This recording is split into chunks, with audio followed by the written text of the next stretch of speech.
And our third topic is, what should a Prince documentary include? Okay, so we know from almost going back a couple of months now that the director Ava DuVernay is no longer directing the Netflix Prince documentary. No replacement has been announced so far, as I know. And there's also been no further word on the proposed documentary for Apple TV about the Minnesota Dance Theater benefit that Prince did in August of 1983, which saw the debut of I Would Die for You, Baby I'm a Star, and Purple Rain, which was included on the actual Purple Rain album, of course, with kind of mixes and edits and overdubs for the finished album.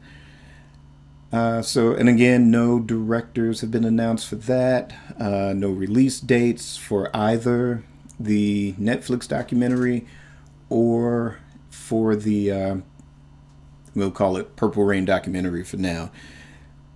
So no additional dates have been announced for its release. So with that, what should a Prince documentary include? So with this topic, I'm going to discuss the Netflix documentary only. So any special topics such as the Minnesota Dance Theater benefit at First Avenue, of course, should be left as a singular documentary piece for future documentaries down the line. But for this one, we're talking a Netflix documentary, which I would assume be hopefully multiple parts. I don't think you could tell an entire Prince narrative in just 2 hours, 3 hours, not even 4 hours, really. I mean, you could, but I believe someone like Prince should get a multi-episode documentary series, and Netflix would be the perfect example for that. Something like a HBO or any other cable network, television network, it would get narrowed down to 2 parts. Like I said, you could put a lot in 4 hours, but again, something like this deserves, to me, something like a Ken Burns or like a Beatles anthology scope where it's, multi parts, 6, 7, 8, 9 parts. In the case of Netflix, they would probably just dump every single episode in at once. Some of the other streaming services have now gone to doing just like, say, network television or cable television, where it's one episode at a time, kind of giving you that chance to build the hype, have those water cooler discussions the next day. But Netflix, as far as I know, still just dumps everything onto one in one night. So you would have to do some serious binge watching for that. So again, I feel that, it should be a multi-part event. And like I said, very Ken Burns in scope. If you've ever watched any of his documentaries on PBS, the most recent one was on country music, which I saw most of it. I didn't see the beginning, but it's quite an eye-opener. Like I said, I wasn't a big country music person, but through that documentary, I have a deeper appreciation for the genre and its influence on American music. So he's also done things on the West. There's a series he's done on jazz that's really good. You should check it out. The Civil War, baseball, just pretty much everything Americana. But back to the Netflix documentary, I feel like a Prince documentary should be treated with that level of respect and given that amount of time in which to tell a narrative. Also, a recommendation I would have would be to include Prince's voice as much as possible. And that being said, if there's any archived recorded interviews, I know by the time we sort of got to maybe the 90s, Prince was very anti tape recorder, where at that time, I think even still today, there's some type of a recording device used for journalistic interviews. But Prince was very against that starting with the 1990s. So you probably wouldn't get a lot of narrative from him unless you pull things from certain TV shows where he's done interviews. And, during that later period, you can probably utilize that and possibly utilize some of the footage as well. But anything before the 1990s, any recorded interviews that you can use for him to help tell the story. Two of the biggest examples of where that is utilized to great effect is the Tupac Resurrection documentary. If you haven't seen that, I recommend you go check that out. And also Imagine John Lennon, and that was released in 1988, but you can still find a copy of it somewhere. And those two documentaries really work in the way that they actually have the artists themselves tell the story. And I think, again, doing a Prince documentary for Netflix, again, giving it the proper respect. Yes, use his own voice as much as you can. Anything else? Again, kind of biting off of the Ken Burns style a little bit. If there are any personal letters that are relative to a particular subject in that documentary, utilize voice actors. Not necessarily professional voice actors, but get a celebrity voice. Definitely Prince fans. If there's any actors out there that would volunteer for that, utilize them to read any personal letters that may be in the archive that can help tell the story or help flesh out the narrative of the documentary.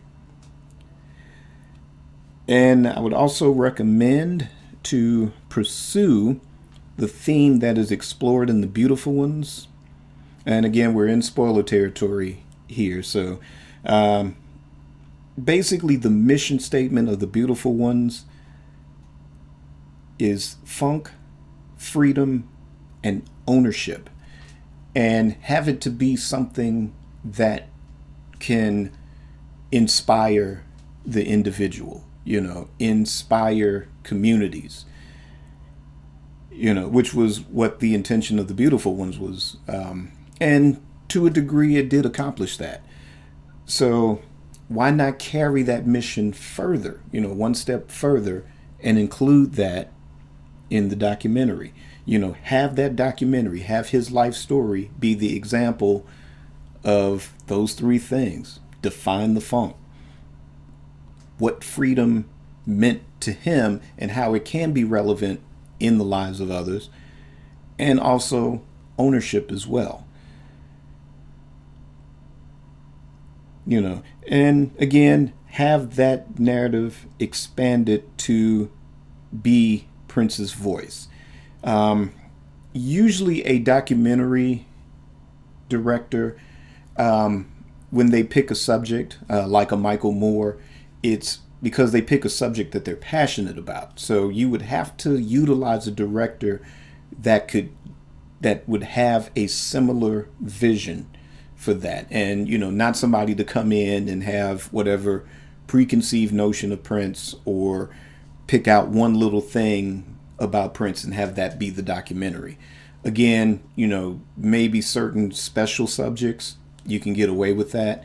But if you're telling sort of an epic documentary, again, like I said, along the lines of a Beatles anthology or any Ken Burns documentary that's multi-part, some of the other Netflix documentaries like Hip Hop Evolution, which is a multi-part documentary,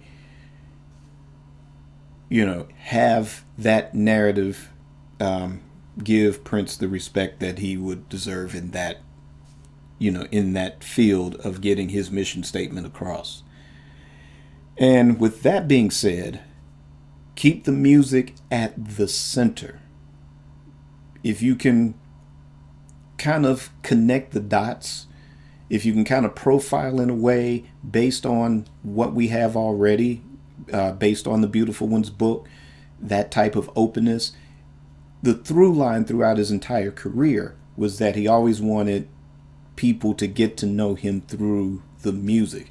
So if there's certain songs that you can tie to a certain event, or you can tie it or tie its inspiration to a certain point, then use that music to help tell the story as well. Where again, if you don't have the opportunity to utilize Prince's voice based on archived interviews, then definitely let the music do the talking as well, and not just rely on whoever. If they're going to utilize a narrator in this,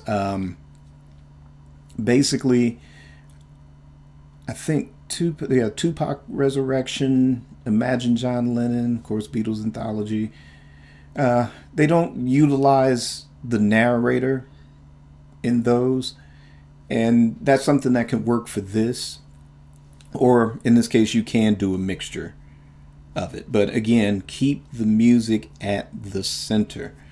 Have it be also, like I said, if there's certain hit songs or deep album cuts, B-sides, like I said, if there's something in those lyrics that are, like I said, you can tie its inspiration to an event, definitely utilize that. And where you can't use Prince's voice, or if there's not something else where you can utilize a celebrity to read a personal letter, then let the music do the talking, definitely.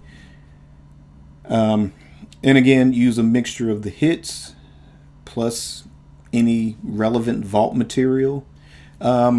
Just don't have it be just a collection of unreleased songs. Again, let those unreleased songs tell the story. Let his spirit guide whoever, the directors, the editors, everyone involved. Let the spirit guide to the pieces that should be utilized for this documentary. And since we're on the subject of music, the accompanying soundtrack should be as expansive as you can possibly make it. If you can, I hate drilling box sets. It's kind of, I don't know, kind of not necessarily overdone.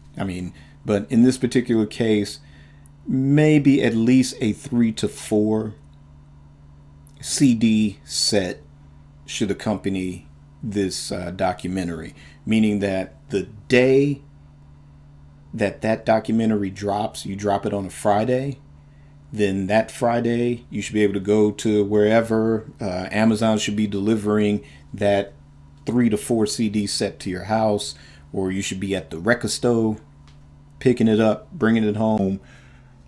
And on that CD, if of course you can't help but to utilize the hits.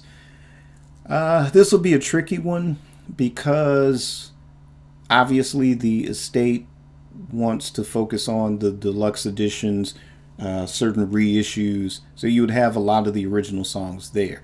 Now, of course, I can't speak for all of America, but if it inspires you to become a Prince fan where you weren't before and you go get whatever album that's available, definitely. But yeah, if you're going to release a sort of accompanying CD with this, or soundtrack CD with this documentary, I'm going to lean towards the hits.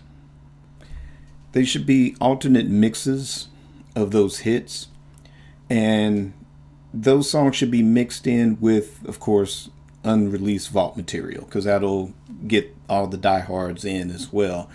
And obviously through this documentary, you are going to get a sense of this man's work ethic, his artistry, just the skill. So you're going to be aware of the vault. You're going to be aware of the thousands of unreleased songs. So having that as a mixture, it would bring the diehards in, but it would also hip any newbies to what's going on with that, and something that they would, be glad to have, because this will be their first experience unlocking all of this, possessing all of this. So definitely the soundtrack, 3 to 4 CDs.